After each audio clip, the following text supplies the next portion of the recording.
Hi friends, welcome to Dharma academy. இந்த வீடியோவில் நம்ம பார்க்க போகிறது முக்கிய தலைவர்களின் சிறப்பு பெயர்கள் அப்படிங்கிறது தான். ஓகேவா? லோகமான்யா அப்படின்னு அழைக்கப்பட்டவர் யாருன்னா பாலகங்காதர திலகர் அவர்கள். சாச்சா பண்டிட் அப்படின்னு அழைக்கப்பட்டவர் தான் ஜவஹர்லால் நேரு அவர்கள். குருதேவ் அப்படின்னு அழைக்கப்பட்டவர் ரவீந்திரநாத் தாகூர்.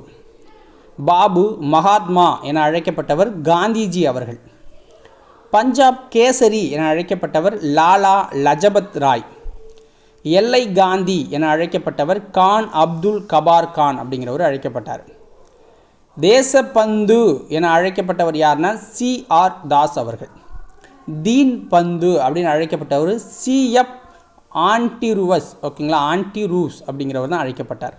வங்கபந்து என அழைக்கப்பட்டவர் ஷேக் முஜிபுர் ரஹ்மான். வங்கபந்து. ஓகேங்களா? இப்போ அவர் சிலையை தான் உடைச்சாங்க பங்களாதேஷில். இந்தியாவின் நைட்டிங்கேல் அப்படின்னு அழைக்கப்படுறவர் சரோஜினி நாயுடு. இந்தியாவின் முதுபெரும் மனிதர் அப்படின்னா தாதாபாய் நவ்ரோஜி. இந்தியாவின் ஷேக்ஸ்பியர் அப்படின்னு அழைக்கப்பட்டவர் காளிதாஸ்.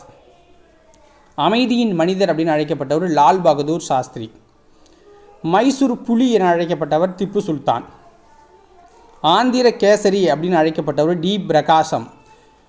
மகாமானா அப்படின்னு அழைக்கப்பட்டவர் மதன் மோகன் மாளவியா அவர்கள். மகாமானா அப்படின்னு அழைக்கப்பட்டவர். ஓகேவா? ஸோ இதோட இந்த வீடியோ பதிவு முடியுது. உங்களுக்கு பிடிச்சிருந்த ஒரு லைக்கை போட்டுவிட்டு சேனலை சப்ஸ்கிரைப் பண்ணி வச்சுக்கோங்க. நெக்ஸ்ட் வீடியோவில் அடுத்த டாப்பிக்கை பார்க்கலாம். ஓகே, நன்றி.